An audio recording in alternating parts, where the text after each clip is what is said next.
Hello and welcome, this is Rooflemonger, and my friends, we got a whole heap of Guilty Gear Strive info for you. So the Japanese developers held a stream and we got tons of info.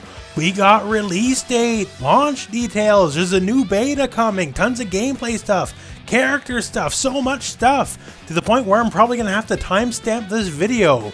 But let's start with the start here and let's talk about release date. So just what is the release date of the game? That is April 9th, 2021.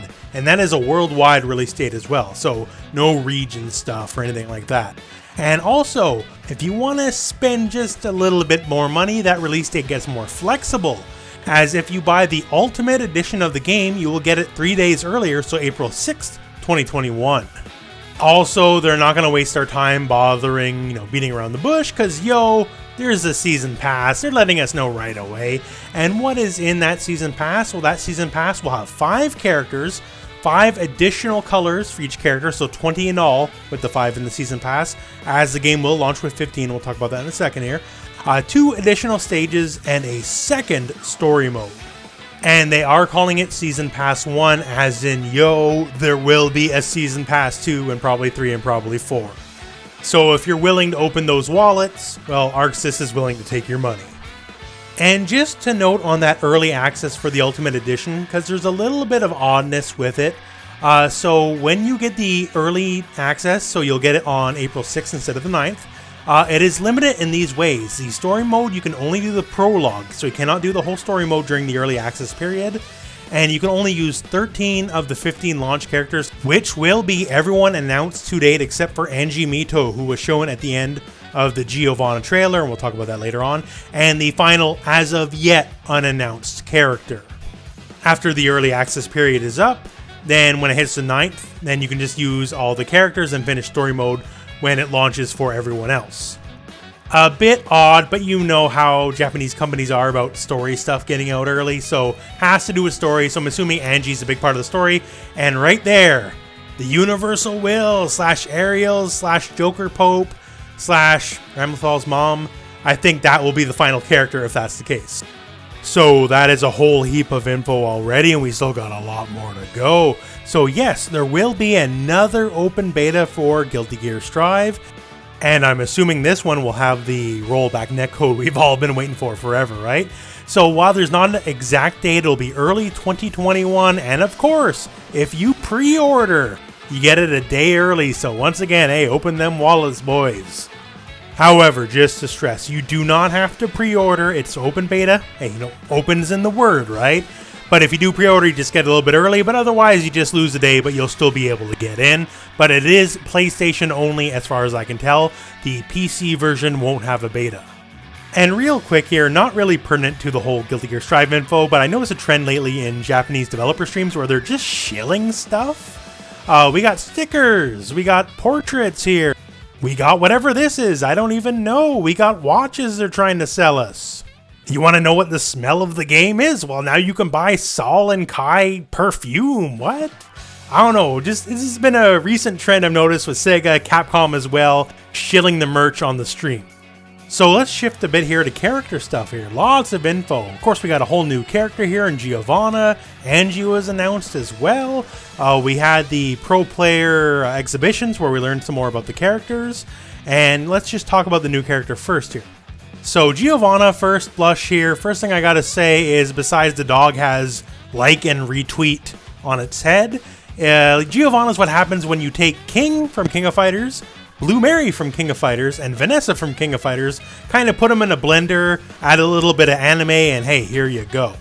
Now, given she's a fully new character without any other representation in the series, it's kind of hard to maybe get a gauge on some of the things she's capable of, other than she seems to be very fond of kicking people, and obviously has a weird spirit wolf dog hound to help her out as well. But that said, the website actually gives us a few details. So just who is she? Well, turns out she's the president's bodyguard, naturally. So to read it, incredible rushdown that can break down any defense. A superpowered special forces officer for the president. She's an officer in the Special Operations Unit that protects the President of the United States. She's careful with her words, but still manages to come off as rude and irreverent due to her attitude. Deep down, though, she means well. She's especially friendly with children and animals. During battle, she allows her wolf spirit companion Ray to possess her and amazes her opponent with her inhuman speed. So given that and just some of the stuff we're seeing in the trailer, I gotta assume she's the rush down, in your face, anything to kind of mix you up kind of character, right? So long range zoning, grappling, just want to play footsies in neutral forever, maybe not so much. In your face, rush down 101, let's go. Now besides her, we had Angie. I don't like Angie. I don't like him one lick. If you don't know who he is from the older games, well, I played enough of the older games to tell you Angie's bad news, and he should have stayed forgotten. So suffice to say, Angie is not Biken, Angie is not Johnny. There is only one character slot left in the main roster, and honestly, that means Biken, Johnny, all them characters, they're probably going to be DLC instead. So besides Giovanna and Angie, we also got some details about some of the existing characters. We had the Pro Player exhibition, and if you want to see that in full, check the end of this video, there will be a link to it. But we also just learned a couple details. One of the most interesting I find is Ramlethal. First up, Ramlethal has a dog now. It's in her win pose. It's awesome. Ramlethal has definitely come a long way since the start of Exarch. But one of the things I noticed about Ramlethal's gameplay during the match where she was showcased is the sword mechanic is kind of different. So now the swords are sent out, just like before, sure, but they only seem to be out for a temporary amount of time. It's not like a permanent deal where they just sit there until you call on them to do something. They sit there, they hit the ground, and then after a short amount of time, they just come back to you. Now, I don't know if they can do anything with that. Unfortunately, the players didn't have tons of time to go in-depth with a lot of the characters, and it was kind of a short exhibition. But it just makes me wonder, that was like one of her core deals before, and either it's been changed up in a way that's not immediately apparent, or just was incredibly simplified. That, I just don't know. I guess we need more info. Now, another thing I found interesting was Nagoriyuki. So, he is the game's resident vampire, in case you were not aware. Yes, dude is a vampire. And as such, well, one, that means Slayer's probably not making it to the game, but he has, the vampire teleport like Slayer does. But he's mobility limited. He's like Potemkin in the fact that he cannot run and he cannot air dash. So he's actually on the slow side, which I was not expecting at all. So he can teleport around, but that is it.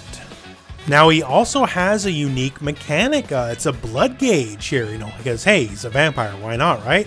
And the blood gauge is not filling it up for bonuses so much as it is filling it up and you'll get a consequence. It is stated here, if he fills up that blood gauge all the way, he will go berserk. And unfortunately, we didn't really get to see that because Goichi was playing the win, not playing to show off the character, which, he won, awesome, good for him, but we didn't get to see everything the character was capable of, right? So I just find this pretty interesting here that you're going to be measuring and just working with a meter the whole match, right? Meter management, even though it's not sexy on paper, is one of the funnest and most interesting things of a fighting game, right? Because it's just another aspect and another way to add to a skill cap of a character. And basically, I want to see what Berserk Nagoriyuki is capable of. Like, I guess nominally it's a bad thing, but it's probably going to be some cool stuff attached to it, right? So what is that going to be? And maybe I should have led off with this, but the UI is different now, in case you did not notice. So stuff like the burst gauge no longer travels with the meter, no longer just constantly moving and being very difficult to understand, just what's going on, right? All that stuff is all in one place, your burst gauge and your risk meter. So it does show that they are iterating on the game. They have been listening. They know that not everyone was necessarily a fan of how stuff worked before. So it is a step in the right direction, to be sure. So it is nice to see feedback in action, I guess you can say. And speaking of that, let's go on to the developer Q&A. So on top of all the info, exhibitions, all that stuff, the developers also answering a lot of questions. So they had two sections here. One where they're just putting out a bunch of statements on the game, and one where they had another developer's backyard where they were taking questions directly from the fans. So just to talk first about some of the stuff they were putting out there. So first up, and this is something they bring up basically every time, so I think they're really scared of people getting confused, This is a completely new game. This is a hard break for the series. Guilty Gear Strive is very much its own thing. While plot-wise, the story will continue from Guilty Gear Xrd, Guilty Gear Revelator, it is the next game in the series. So very much like going from Street Fighter 4 to Street Fighter 5, it is its own thing. Speaking of the plot going forward, so apparently it takes place not too long after Revelator. Saul, bad guy, will of course be a major component of the plot. They also said a lot of people think May is a lot older now. It's mostly just a character design change thing. She's actually not a lot older. As the plot, while it has progressed, has not progressed, a great deal timeline-wise. Another thing they mentioned is, as it is a new game, it's a fresh start for the series. They kind of reconsidered basically every core element of the game just from the start. Like, what is Guilty Gear? What does it mean to be a Guilty Gear game? And keeping a lot of those concepts in mind as they're building the game. And another thing too, as they're building the game, they do say, a lot of people use pads, right? The age of the arcade stick is kind of, I'm not going to say gone, but arcade stick users tend to be older like me, right? Us old guys use arcade sticks. You guys, the young generation, you're fine with pads, and the game is 100% designed to play just as well as pad as it would on an arcade stick. So that's just some of the stuff they put out there before the proper Q&A, and as for that Q&A, let's get directly to that. So the first big question they fielded from the community was this: is there a process you go through when deciding on playable characters for the game? And what they put forth was, they want to put in as many characters as possible, right? But the realities of, development and just plain money doesn't make it possible. So one of the first things they want to do is just to make sure there's as many archetypes, like many gameplay styles available as possible between the characters. You could have a lot of all-rounder sort of rushdown people, but then kind of steal if everyone kind of plays the same way, right? So that's why like a Potemkin as a grappler's in the game, someone like Axel, more of a long-range game kind of in the game. They do want to have a good character variety and make sure a lot of the playstyles people like to play in fighting games are represented. There will obviously be more characters coming in time with DLC and all that kind of stuff, but they just wanted to have a really good variety at the start. And they did have some story considerations, so characters that mattered a little bit more to the story mattered just a little bit more than those that didn't, right? And they did talk a lot about Leo, actually. One, they said Leo's in because we like Leo. Simple as that, right? Also, he's interesting to use, but he's easy to use, right? So he can play in a non-standard way, but it's not too difficult. And also, one of the things they really liked is Leo is popular in multiple regions. He is popular both in North America and in Japan. A lot of times, a certain character might be popular only in one region and not so much in others. Leo, hey, I guess everyone just loves him, so he's in the game. The next question was, I've been wondering ever since Guilty Gear Xrd, you know how there are words embroidered in the characters' clothes? Do they do that themselves? Are they custom made? It's a trend found in the Guilty Gear universe. And going by the translators at the very least, they didn't have too much to say on that, other than setting-wise, it just kind of happens. And they use it to kind of highlight character traits, like, Saul, bad guy, has the huge free on his belt buckle, right? He's a rebel, he's a loner, all that kind of stuff. And that helps, just let you know that's kind of what he's all about. And, sometimes they're just fun. Like, one I personally like is Ramlethal has east of elsewhere, west of wherever on her stuff, right? And why is it there? I don't even know, but it's cool. So, it's because it's cool, that's why it's there. Next question here. Since you enter lobbies at random, I imagine the only way to play with a specific person would be through player matches. I feel like that could be bad for online tournaments, which currently rely on lobbies at the time.